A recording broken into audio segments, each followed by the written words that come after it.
Hello guys. So once again I am filming this on the same day, so I'm still not unpacked or anything, but I'm gonna do my July wrap up anyways. Okay.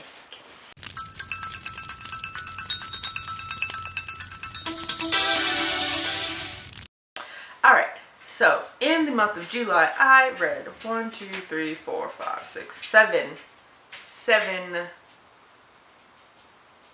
Jesus, I need sleep. I have read 7 books total. That is very low. Well, it's about mid-range for me. I can usually go up to like 16-ish. But the reading slump was real this month. So all of these books were in like the last week and a half. So let's just jump into them. They're all packed up, so I'll just put pictures, even though that makes editing a bitch. And yes, I'm in my pajamas. I don't feel good. So firstly, I have Winterbourne by Susan Carroll, who is the author of the Dark Queen series. Now, Winterbourne is a historical romance novel. It is about, I'm trying to remember. That should tell you. Like, the main characters, okay. So the main character, Lissa, has a, like, clubfoot kind of a deal. She is handicapped, which I really like when they feature, dealing with disabilities in historical novels. But the romance in this book was just, it was okay. It was just weird. It's one of those books where there was a lot of unnecessarily long and drawn out separation just for the point of making tension in the book, and that kind of annoyed me a little. So like I said, the main character Alyssa has met Joffrey, which I think is that's what his name is going to be today. It's how you can, whatever. She met him when she was a child. She was 9 and he was in his 20s, and people were teasing her because of her clubfoot. So he kind of stepped in and made the other boys go away and, you know, knelt at her feet and played up the whole knight thing and was like, I need a token from a lady to win the tournament or whatever, and she gave him her veil. So that was when he was 20 something and she was 9, and then now later as an adult, she's trying to avoid the advances of the king, who basically is just wanting to molest her, even though she was supposed to go into a convent. So she lied and told him that she was married to Joffrey, even though she knew Joffrey was away at war. She wanted the protection. So she went to his castle, basically took over, slept in the man's bed, started running shit or whatever in order to play up this, you know, farce that she's created to save herself. At any rate, like I said, it goes on. He comes back. He gets angry. They fall in love anyway. And she's just she doesn't want to let go of that image of, like, the 9-year-old her knew. Like, the image that the 9-year-old her knew of him. And he is definitely, you know, most assuredly, it was like 10, 15 years ago. She's not the same fucking person, and she will not let that go. Over the course of the entire book, she would not let it go. She's trying to compare him to this image that she met him for like 10 minutes as a 9-year-old, and she's constantly comparing him to him. He can be that man again. You didn't know him. You don't know if that was him or not. He was being polite to a child. Like, I'm gonna need you to calm your nerves. So that was a little annoying. Total overall, I gave the book 3 out of 5 stars.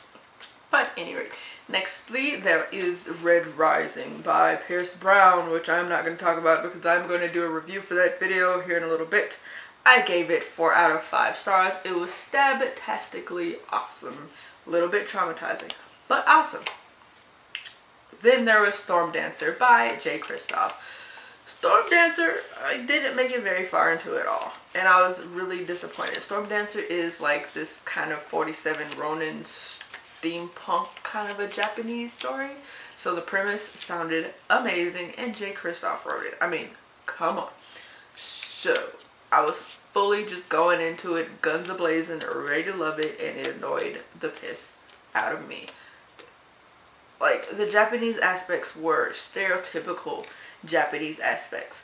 A Goodreads reviewer said it was the same thing as, like, expecting when you go to Venice, everybody's always eating pizza and gelato kind of a thing. Like, it's very stereotypical, like, aspects of what like Americans and other people think are Japanese, like fucking cherry blossoms everywhere, cherry blossoms and lotus oil, lotus flies, lotus gasoline, lotus drugs, lotus marijuana. Like, what the fuck?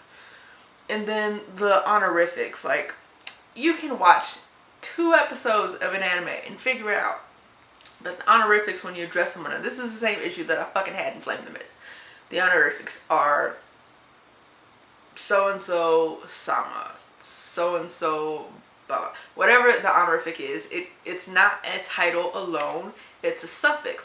He uses them like as straight up titles, and they just call this person sama all the time, and it drove me crazy.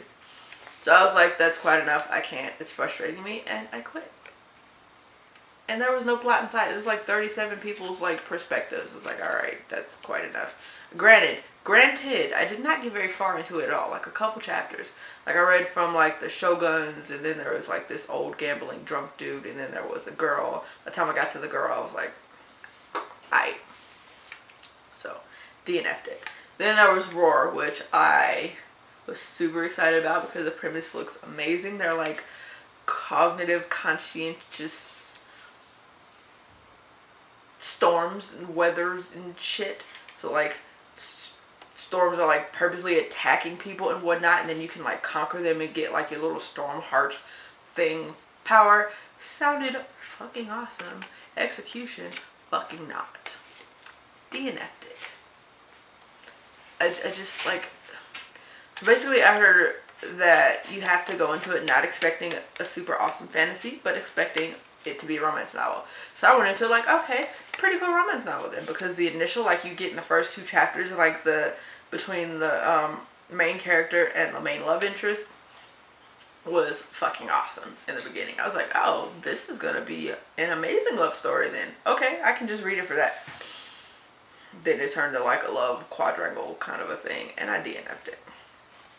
So then we have The Wrath and the Dawn, which I reread as a buddy read with Liene from the Endless Library. I'm not going to talk about that again. I'll post the review I did and the talk about our buddy read down in the description box, but I gave it this time around 4 out of 5 stars. Still love that book. Then I read Bitten by Kelly Armstrong, which is the first book in the Women of the Other Worlds series. It is about a werewolf shifter, the only known female werewolf shifter.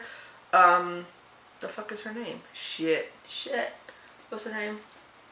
I know her name. She's got a name.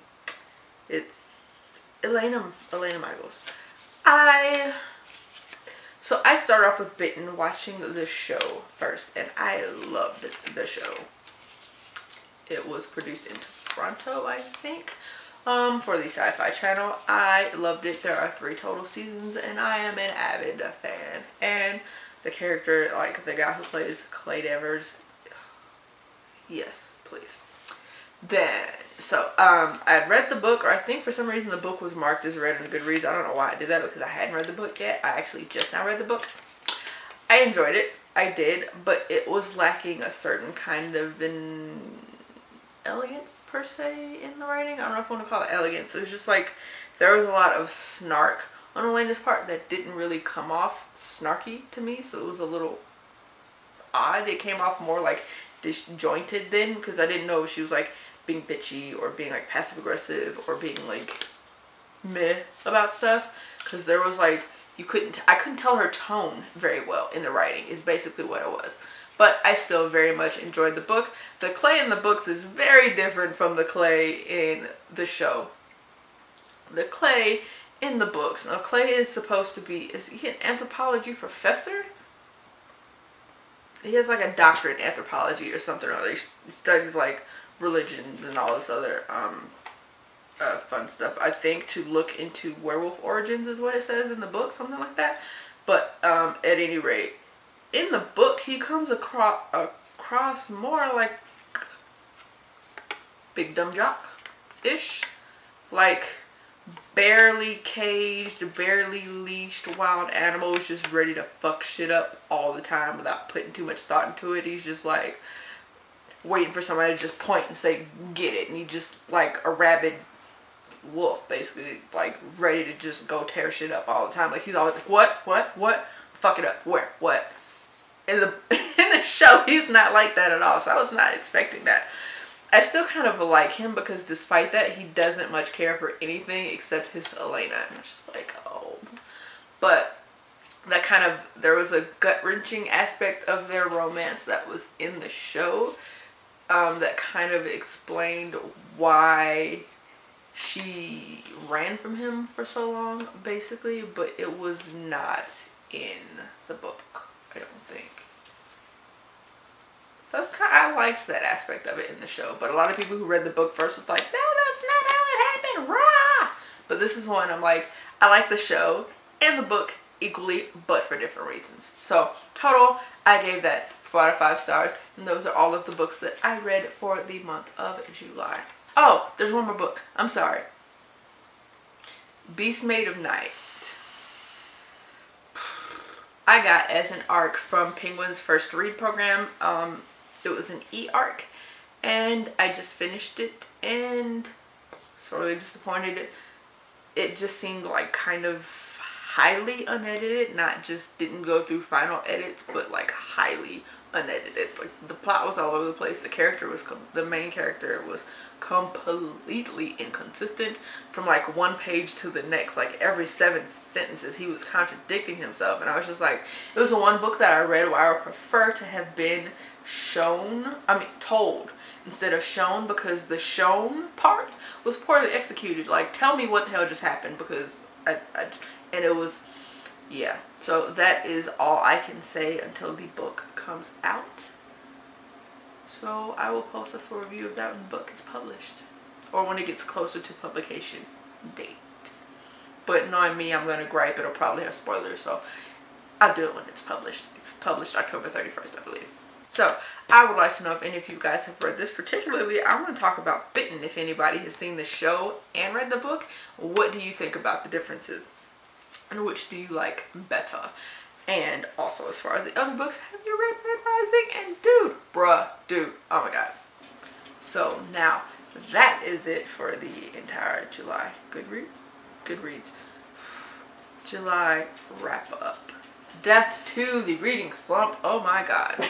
So yeah, I will see you guys on the flip side. Lauren out. Bye.